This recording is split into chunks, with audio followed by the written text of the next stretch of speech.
Compass's acquisition of the Anywhere brands is not a tech story. It's a trust story. Because whether we admit it or not, we're in a trust recession. And it may not happen this year. It may not happen quickly. It may take a few years. But when the tools converge and the logos begin to blur, the question isn't who has the best platform or the best three-phased approach. The question is, who do I trust when it matters? Let's take my market, for example. It's estimated that 30 to 50% of agents are now under the same holding company. So my competitors, they're now coworkers. And while the promise today says that all brands will remain untouched, Wall Street's only going to wait so long for a return. But most importantly, the customers. They're going to feel this change downstream because they're going to start to sense sameness. And that's the most important part of the story. It's not about the brand. It's about infrastructure. It's about keeping things rolling and without having to be the same. But it really is the most important part of the story, because if it's not about infrastructure, what's it about? It's about trust. Let me give you an example. I write my own marketing copy. I definitely leverage chat, but my marketing copy is written by me because I'm very clear on what offering I'm making to consumers. So I send out postcards, much like all of you do, but I write them. I write them all. And I care deeply about what goes out on my behalf. And, I see this trust play happening in real time with real receivers, with real consumers. Let me give you an example. In multiple situations and in multiple occasions, I have had people approach me about my postcards, which at first I found very odd and strange.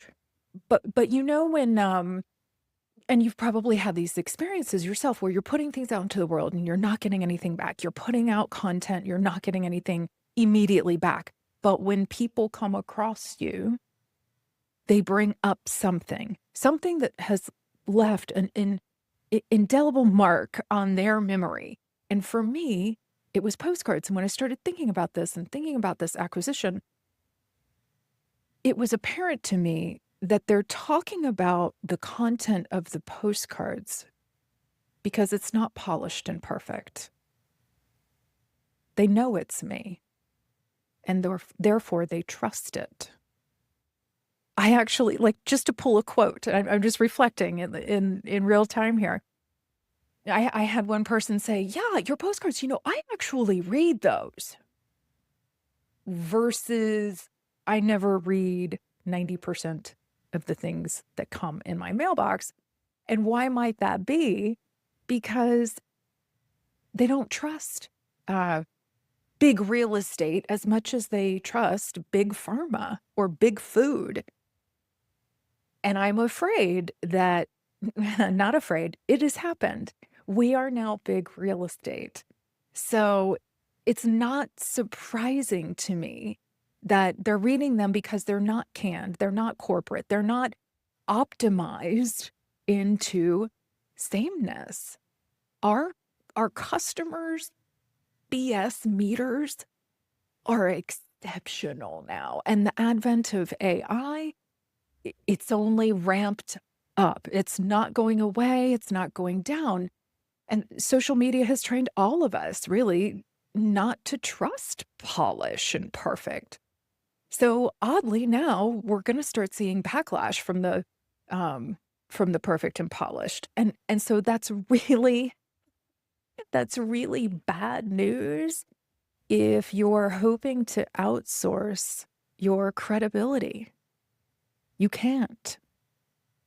You can outsource design. You can outsource distribution. You can outsource editing. but you can't outsource you.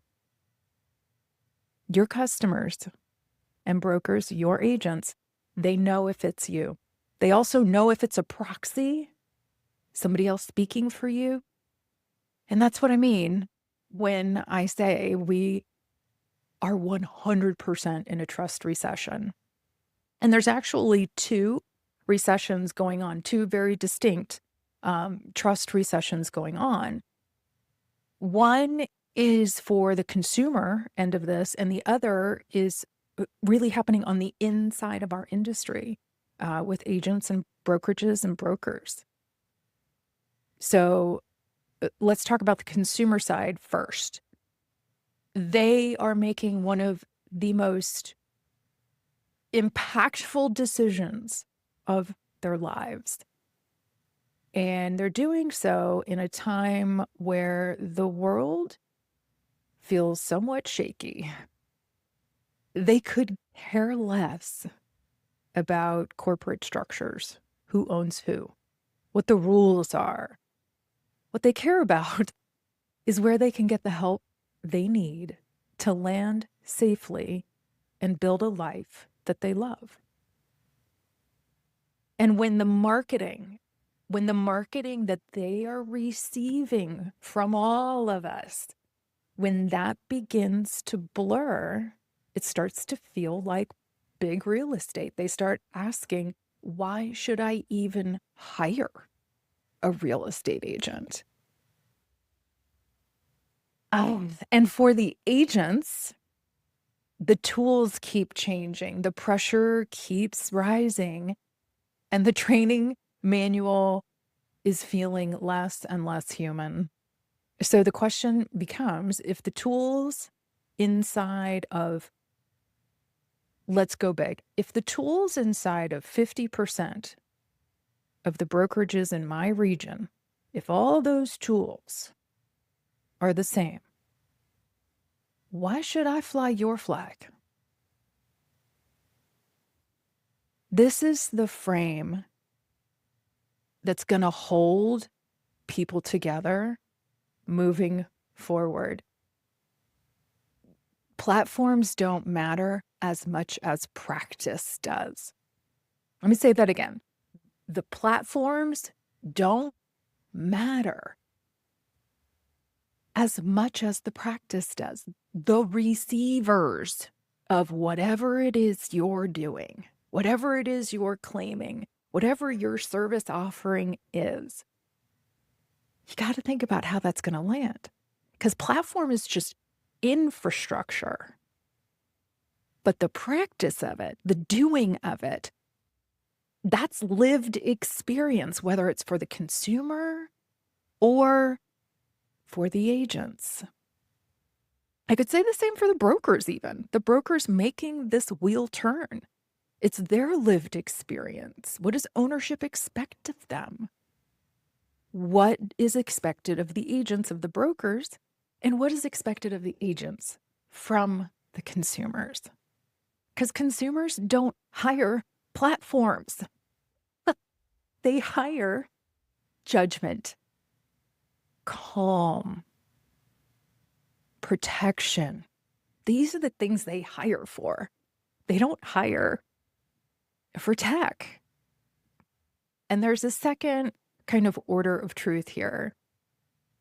If the agent is the experience for the consumer and the office broker becomes the experience for the agent, people are really selecting for 5 things. And I go into depth on all of these, or I go mention all of them and touch on all of them in the Substack this week.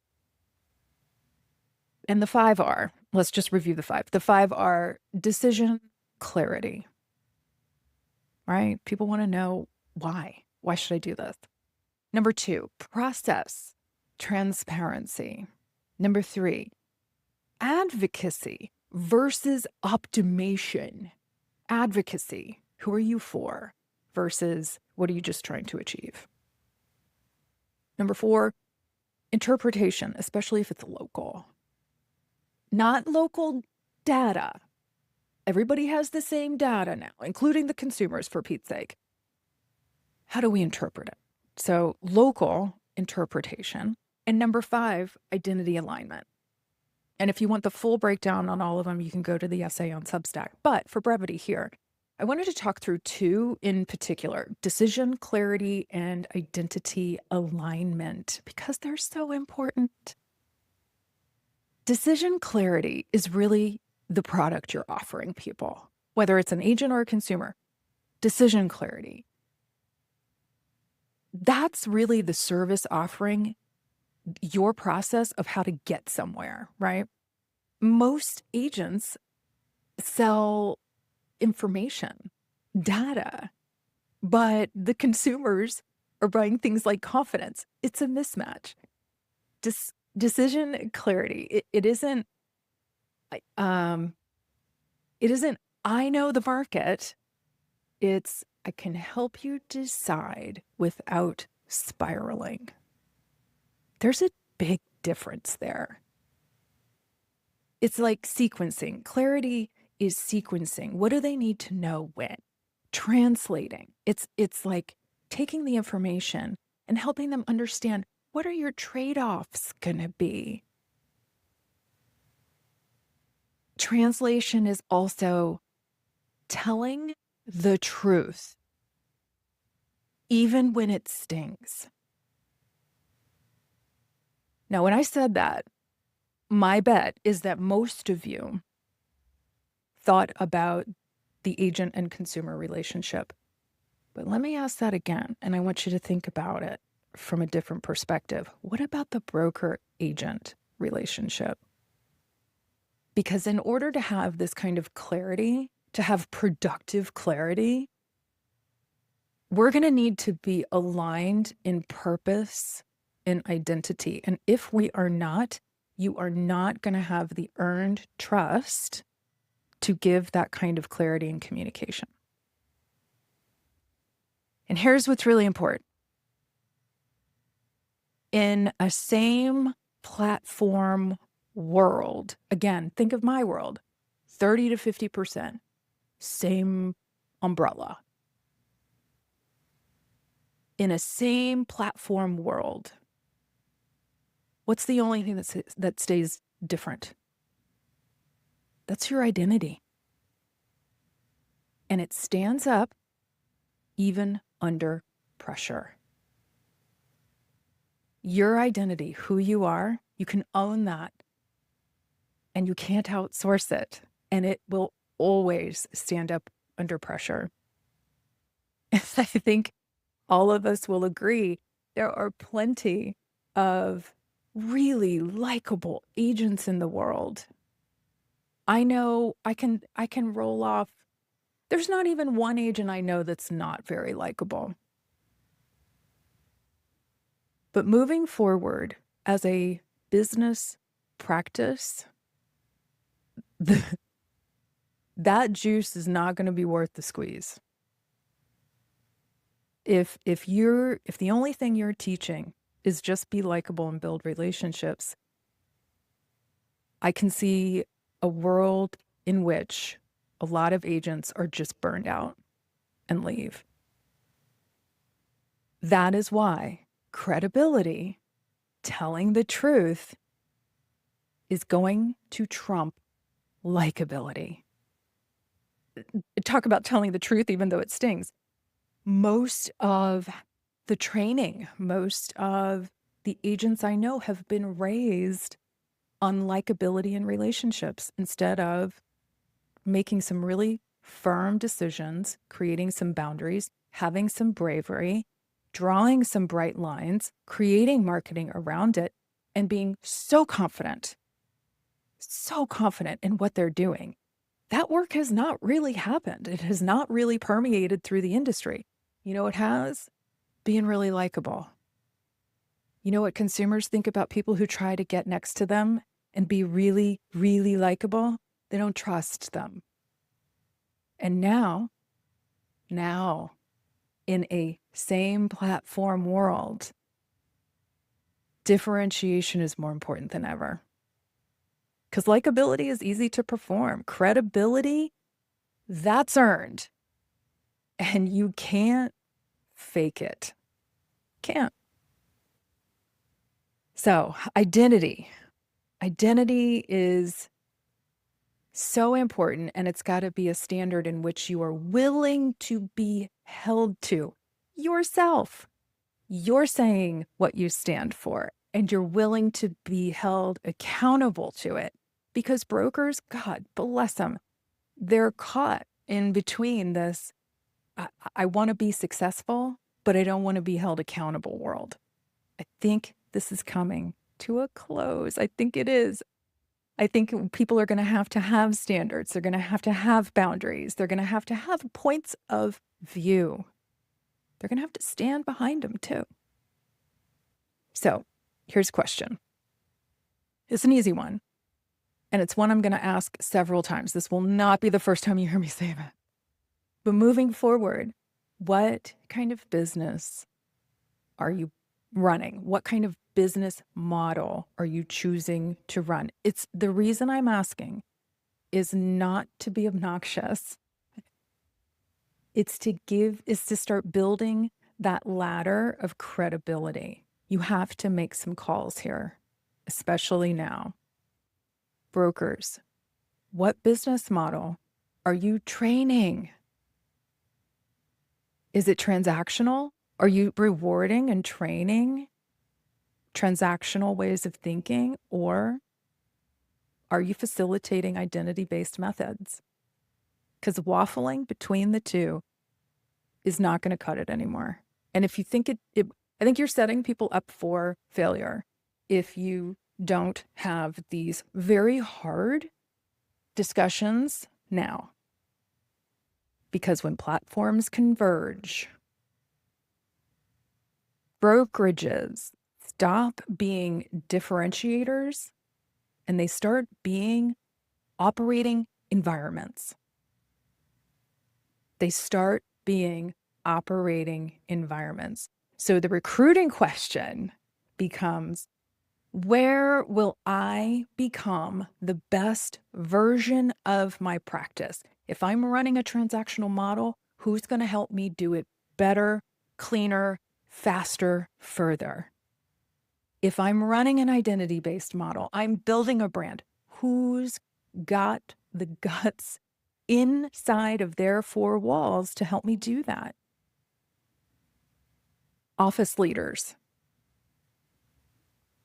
office brokers, your value stack. Just like the agents had to go through this, it can't be outsourcing your training anymore. And I feel so strongly about this. Number one, because you're putting brokers in a horrible position.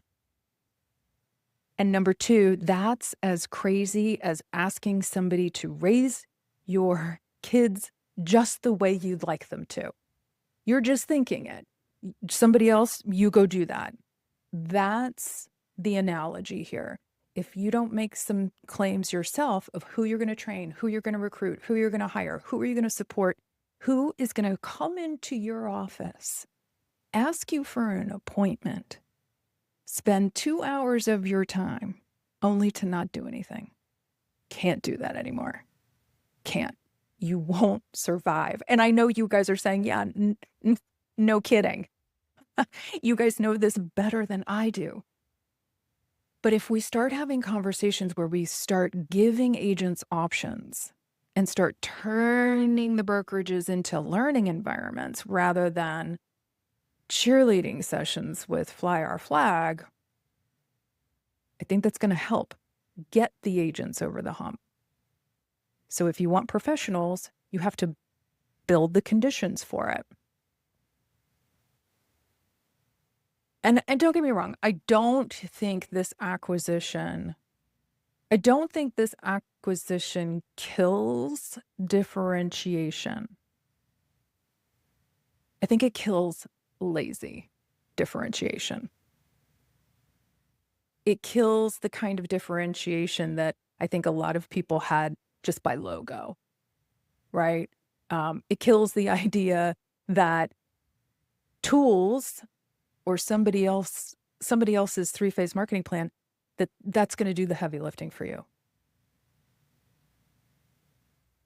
And And that's good news. Don't take it as bad news. I think it's good news because it forces the only question that matters. Who are you when the platform can't carry you? Who are you when the platform or the name can't carry you? The differentiator is not the platform. It isn't the pitch. It isn't the logo. It's identity.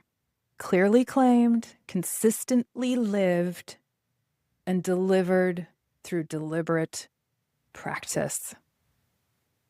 Platforms, they may consolidate more, if you can believe it or not.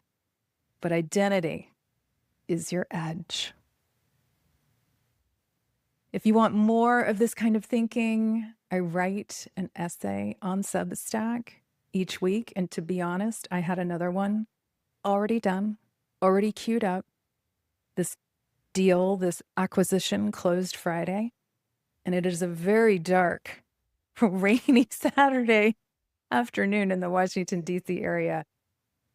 But I wanted to get this out because I think it's important so that all of the people, all of the practitioners I adore so much, which is all of you get thinking. I'll see you over on Substack. If you're not subscribed, subscribe there, and I will see you next week.